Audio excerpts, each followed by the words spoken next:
બાદબ બા મુલાહિઝા હોશિયાર બાપુ સદા બહાર નેતા એ કેમ આવે છે અને ક્યાં આવે છે આજે તે ચર્ચા કરવાની છે. અને એટલા માટે ટેગલાઈન રાખીએ છીએ કે તમને પણ એવો વિચાર આવતો હશે કે બાપુને કેમ આવું કહી દીધું સદા બહાર નેતા. કારણ કે બાપુને કેવું છે કે નોતરા બધેથી આવે છે, જમવા ક્યાં જવું ને કોણ જમવા આવે એ પણ પ્રશ્નાર્થ છે. નમસ્કાર, હું છું ઉમંગ રાવલ ને આપ જોઈ રહ્યા છો ગુજરાત ફર્સ્ટ. આજની ચર્ચા કરવી છે શંકરસિંહ વાઘેલાને લઈને. દશેરાના બીજા દિવસે બાપુ ઘોડા દોડાવવા જાય છે. હવે દશેરાના દિવસે તો ઘોડું દોડ્યું ના દોડ્યું, દોડશે કે નહીં દોડે, બધી તો ચર્ચા આપણે કરીએ જ છીએ. પણ બીજા દિવસે શું બાપુનું ઘોડું છે, ક્યાંથી દોડવાનું છે ને બાપુ કોના ઘોડા ઉપર બેવાના છે એ પણ એક પ્રશ્નાર્થ છે. ચર્ચામાં મારી સાથે છે એસોસિએટ એડિટર ધર્મેશ વૈદ્ય. ધર્મેશભાઈ, આપણે ટેગલાઈન તો ખૂબ જોરદાર આપી કે સદા બહાર નેતા, અને કંઈ પણ દીધું કે બાપુ દશેરાના બીજા દિવસે ઘોડું દોડાવે છે. ઘોડું ક્યાંથી દોડાવે છે ને શેના માટે દોડાવે છે? ગુજરાતના રાજકારણમાં આની અગાઉ પણ આપણે ચર્ચા થઈ કે કોઈ ચૂંટણી નથી, કોઈ માહોલ નથી, કશું જ નથી. દિવાળી પછી સ્થાનિક સ્વરાજ્યની ચૂંટણી છે અને ઓલું રૂપાલા વાળું જે આંદોલન છે ને, ઉમંગ ક્ષત્રિય સમાજ હજી એમ જર્જરતું છે, હજી છે ને, એ ક્ષત્રિય સમાજની કદાચ જો વોટ બેંક આડી અવડી થાય તો એને માટે શું કરવું, એટલે ત્રીજા પક્ષની રચનાની છેલ્લા કેટલાય દિવસોથી વાતું હતી. પણ આજે એક સમાચાર એવા સૂત્રોથી મળી રહ્યા છે કે પૂર્વ મુખ્યમંત્રી શંકરસિંહ વાઘેલા ના નેતૃત્વમાં ફરી પાછું ગોતા રાજપથ ભવન 13મી ઓક્ટોબરે દશેરાના બીજા દિવસે અને ઘોડા દોડવાના છે, એટલે નવા પક્ષના. હવે આ પક્ષ કોનો એ પણ પ્રશ્ન હતો. હવે બીજું જે આપણે સૂત્રોએ માહિતી આપે છે કે બાપુને તમે માર્ગદર્શક જ રાખવાના છે.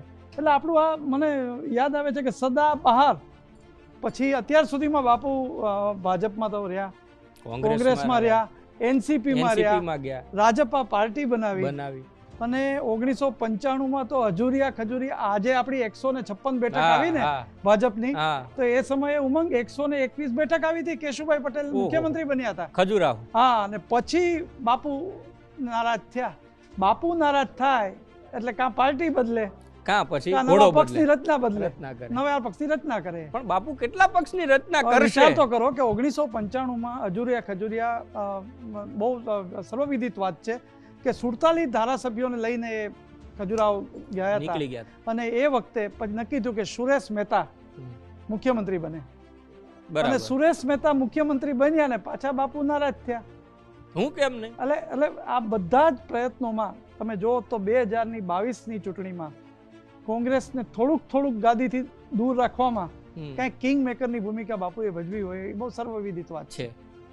એટલે અત્યાર સુધીમાં જોઈએ તો ભાજપ, કોંગ્રેસ, એનસીપી ને હવે આ પક્ષમાં એવું કહેવામાં આવે છે, કંઈક નામ પણ પાછું કંઈક છે, પ્રજાશક્તિ પક્ષ કે એવું કંઈક રાખવાના છે નામ. હજી સુધી લોન્ચ થશે. પણ અત્યારે જે સમાચાર મળી રહ્યા છે કે આમાં પણ બાપુ માર્ગદર્શક જ રહેશે. હવે 20 તારીખે હમણાં જે રાજપૂત ગોતા ભવનમાં થયું એ સમસ્ત ક્ષત્રિય શક્તિ અસ્મિતા મંચ, અને ત્યારે એવું કહેવાયું હતું કે આ છે ને રાજકીય નથી, સામાજિક છે, એટલે બાપુ બોલવાના નથી. તમને ધર્મેશભાઈ રોકું, એ વખતે છે ને એક સંકલન સમિતિના એક સભ્ય સાથે વાત થઈ હતી અને સભ્ય એવું કીધું હતું કે સંકલન સમિતિ અમે રાજપૂત સમાજની એકતા માટે જ બનાવી છે. અને આજે આ હમણાં જ 2-4 દિવસ પહેલા જે રાજપૂત ભવનમાં મળી એ સંકલન સમિતિ તને ખબર જ નથી.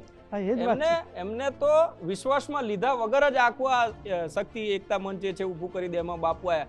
એટલે એ વખતે તો એ સભ્ય એવું પણ કીધું હતું કે અમને બોલાવશે તો જશું, બાકી તો અમે તો છીએ જ કે અમારે તો 120ની જગ્યાએ 121મી સંસ્થા ઊભી થઈ. એટલે પક્ષ બદલાવાની ને પક્ષ બનાવવાની કદાચ પરંપરા બાપુએ શરૂ કરી હોય એવું લાગી રહ્યું છે. પણ એક વાત ચોક્કસ એ પણ કહું છું કે મેં એમ કીધું કે ક્ષત્રિય સમાજમાં વક્તા તરીકે ખૂબ સરસ એક સમય હતો, પણ જેને કહે કે એમના વક્તવ્ય માટે સમાજમાં એક આદરપાત્ર નામ હતું. બીજું એમની ટનાટન સરકાર, આ બે એમના જમા પાસા છે એ કહેવા જ પડે. ટનાટન સરકાર નામ જે પડ્યું હતું શંકરસિંહ વાઘેલાની ગુજરાતમાં જે સરકાર હતી એને ટનાટન સરકાર નામ આપ્યું હતું કે લોકોના કામ કરવા, જિલ્લા જાહેર કરવા, આ બધા જ એક એચિવમેન્ટ એમના કાર્યકાળમાં થયા છે. નાગરિકો માટે કામ કાર્યકાળ. પછી છે ને આ નારાજ થવું, પક્ષ બનાવો, રાજપા બનાવ્યું, એનસીપીમાં ગયા, એનસીપીમાંથી નીકળી જવું, કોંગ્રેસમાં જવું, કોંગ્રેસે શું કેન્દ્રીય કાપડ મંત્રી બનાવ્યા હતા યુપીએની સરકાર, એટલે બધે જ આપ્યું હતું. પછી પાછું એવું થાય હવે જ્યારે સામાજિક રચના કરી લીધી એમાં પોતે સીટ બેક પર રહ્યા, કિંગ મેકર જ રહ્યા. હવે પાછા આજે પણ જ્યારે આપણી પાસે વાત આવી છે સૂત્રોથી કે બાપુ દશેરાના બીજા દિવસે ગોતા રાજપૂત ભવનથી એક પક્ષનું લોન્ચિંગ કરી રહ્યા છે. એમાં પણ સૂત્રો એવું કહી રહ્યા છે કે બાપુ માત્ર માર્ગદર્શક જ રહેશે, પણ ક્ષત્રિય સમાજના આગેવાનો છે એ સ્થાપક રહેશે. તો ફરીથી એવું થાય છે કે આ 18 વરણ માટેનો છે કે ક્ષત્રિય પછી સમાજ માટે છે કે પછી જે વાત જૂની છે પડતર કે પ્રશ્નો ઓલું છે રૂપાલાવાળું આંદોલન યાદ આવે કે કંઈક કદાચ કંઈક આડું ઉડું ન જાય ગુજરાતમાં, એને માટે બેલેન્સ કરવા માટે આ પક્ષની રચના છે. આ બધા જ પ્રશ્નોનો જવાબ તો હવે જ્યારે 13મીએ દશેરાએ ઘોડું દોડે બીજા દિવસે ત્યારે જ ખબર પડશે. પરંતુ ગુજરાતના રાજકારણમાં અત્યારે કોઈ પ્રકારની ચૂંટણી ન હોવા છતાં આગામી ખાલી નગરપાલિકા, મહાનગરપાલિકા, જિલ્લા પંચાયતની ચૂંટણીને લઈને આ કવાયત તેજ થઈ છે અને એ ગાંધીનગરના આસપાસ એટલે વગડામાં, વસંત વગડામાં જો તેજ થઈ હોય તો એ રાજકીય રીતે પણ બહુ ચર્ચાસ્પદ હોય જ. પરંતુ પક્ષની રચના અને પક્ષ બદલવો એની પરંપરામાં એક નવો આકાર પણ આ લઈ શકે. ધર્મેશભાઈ, એટલે એમ કહેવાય કે રાજપૂત સમાજના ઘોડા ઉપર બાપુ બેસશે કે પછી રથના સારથી બનશે, હજી નક્કી નથી. હવે અત્યારે તો કે દશેરાએ ઘોડું છે એટલે દશેરા બીજે દિવસે રાખ્યું છે, પણ બાપુ તો કદાચ રથમાં જ બેસશે એવું લાગી રહ્યું છે. રથમાં જ બેસશે, સારથી જો માર્ગદર્શક બને તો પછી સારથી કહેવાય. એટલે સારથી નહીં, પણ રથમાં એમનું બિરાજમાન રથમાં જ પણ માર્ગદર્શક મંડળ શબ્દ અત્યારે સંકેત આપણે એવા મળી રહ્યા છે કે આ નવા પક્ષની સ્થાપનામાં કદાચ એમને સંકેત આ રીતે આપવામાં આવે છે. પણ ત્રીજો પક્ષ રચવાનું આપણે કહેતા હતા કે ગુજરાતમાં રાજકારણમાં રાજકીય વિશ્લેષકો પણ કહી ગયા, આપણે નજરે જોયું કે આમ આદમી પાર્ટીના આટલા મહેનત પછી પણ 5 બેઠકો લીધી. એ 5 બેઠકો કઈ રીતે આવી છે એ પણ આપણે જાણીએ છીએ, પણ ત્રીજો પક્ષ સફળ નથી થતો. એ બહુ સર્વવિદિત વાત છે, રાજકીય ઇતિહાસના પાને લખાયું છે. આવા સંજોગોમાં હવે જ્યારે એક જ સમાજને કેન્દ્રિત કરીને જો અન્ય રીતે જો પક્ષ હોત તો એનું 13મી જે લોન્ચિંગ હોય ગોતા રાજપૂત ભવન ન હોત, એ કોક જીએમડીસી ગ્રાઉન્ડ હોત, રાજકોટ હોત તો શાસ્ત્રી મેદાન હોત, જુનાગઢ હોત તો બીજું હોત. પણ આ માત્ર ક્ષત્રિય એકતાને જે છે એને સામાજિક થઈ ગયું અસ્મિતા મંચ. ભલે એમાં ભાવનગર રાજકુંવરે જે કીધું હોય બાપુને રોકડું જ પરખાવી દીધું છે કે મહેરબાની કરીને અમારા પરિવારને દૂર, અને એ કીધું ને અમારા પરિવારને તમે રાજકારણથી દૂર રાખજો. એટલે ટૂંકા દિવસોમાં જે ગુજરાતમાં ગાજી રહ્યું છે કે ત્રીજો પક્ષ આવે છે, એ ત્રીજો પક્ષ હવે આ પ્રજાશક્તિ તો આવે જ છે, અને ક્ષત્રિય રાજપૂત ભવન ગોતા પણ આ બે વસ્તુ તો અત્યારે આપણી પાસે સંકેત મળી રહ્યા છે.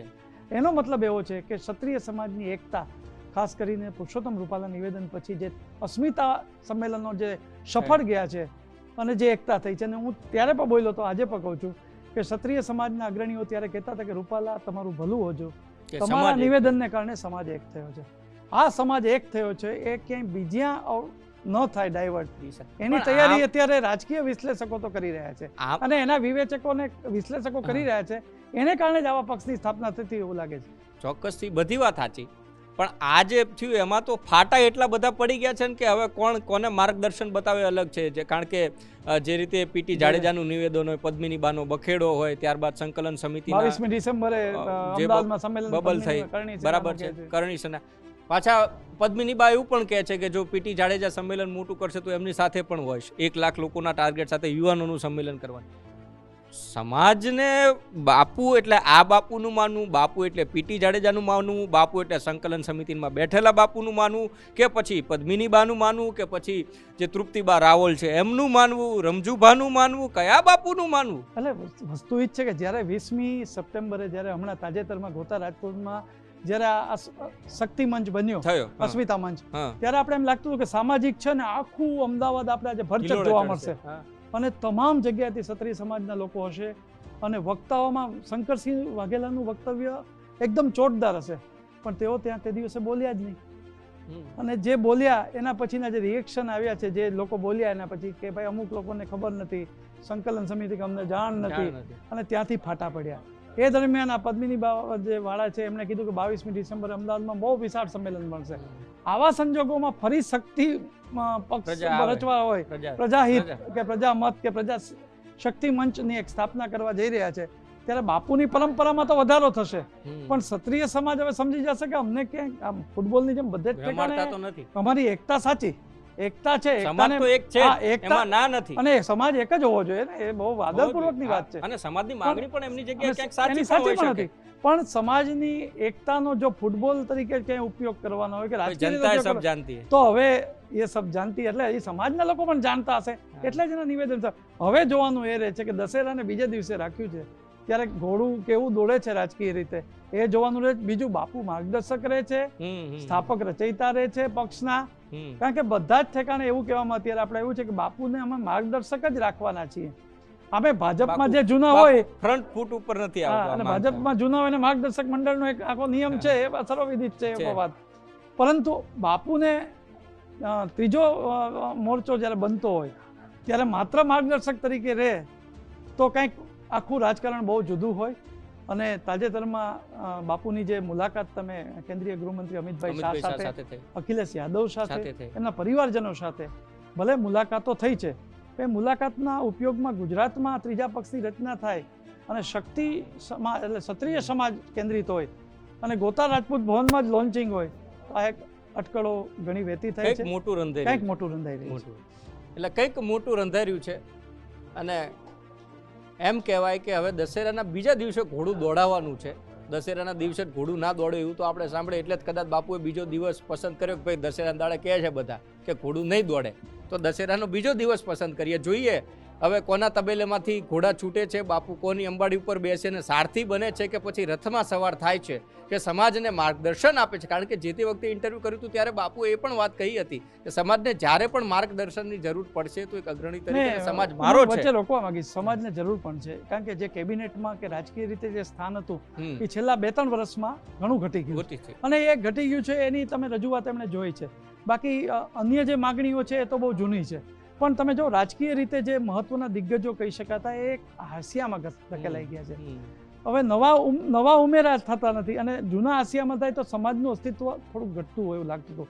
એક સમય હતો કે ગાંધીનગરમાં 5 ક્ષત્રિય સમાજના અગ્રણીઓ આમ 1 કલાકમાં મિટિંગ બોલાવી હોય રાજકીય રીતે તો ભેગા થઈ તરત થઈ જતા. જાય. હવે એ લોકો જ્યારે હાંસિયામાં ધકેલાઈ ગયા ત્યારે એને બોલાવે ત્યારે આવે એ વાત હકીકત છે, પણ હવે એમનું જે દોડવાનું જે પ્રકૃતિ હોય એ આખો ફેર એ પડી બદલાઈ ગયો. ગઈ. એટલે એને કારણે કદાચ ક્ષત્રિય સમાજની આ માગણી એ જ કારણ હોઈ શકે કે જેમ કાળી રાજપૂત સમાજના સંમેલનમાં એક પૂર્વ તે વર્તમાન આઈપીએસ બોલ્યા હતા હા બોલ્યા હતા. કે ભાઈ સમાજની જરૂર છે. સમાજના અભયસિંહ પ્રમાણે ચુડાસમા. આ સમાજના એક જ ધારાસભ્ય માંડ ચૂંટાય છે. હા. તો આવડો મોટો સમાજ હોય અને અમુક તો વિસ્તાર આપણે અગાઉ પણ ચર્ચા થઈ કે ભાવનગર હોય, રાજકોટ હોય, આ બધામાં ક્ષત્રિય સમાજનું પ્રભુત્વ છે. મધ્ય ગુજરાત, આણંદ છે, વાપી છે, આ બધામાં વડોદરા તો અડધો બ્લેડ ગણી લો તમે કે જ્યાં ધારાસભ્યથી માંડીને સાંસદ સુધીમાં કિંગ મેકરની ભૂમિકામાં વોટર્સ પણ છે અને પ્રતિનિધિ પણ થઈ શકે. આવા સંજોગોમાં હવે અન્યાય થાય છે એના ઉપયોગ કરવા માટે સામાજિક રચના થઈ ગઈ અસ્મિતા મંચ. હવે આ પ્રજાહિત પક્ષ કે જનહિત પક્ષ કે જે આવશે એ બાપુ એમાં કઈ રીતની ભૂમિકા ભજવે છે ને બાપુ ને આખું જેને કહેવાય ને પ્રોજેક્ટ ક્યાંથી આવ્યો છે એ તો ચર્ચામાં ગયેલા ચર્ચા. બરાબર છે. એટલે બાપુના હાથમાં પ્રોજેક્ટ ક્યાંથી આવ્યો એ પણ એક ચર્ચાનો વિષય છે ને એટલા માટે જ જો બાપુ માર્ગદર્શક બને તો અમારી ટેગલાઈન ક્યાંક સાચી પડે કે સદા બહાર નેતા.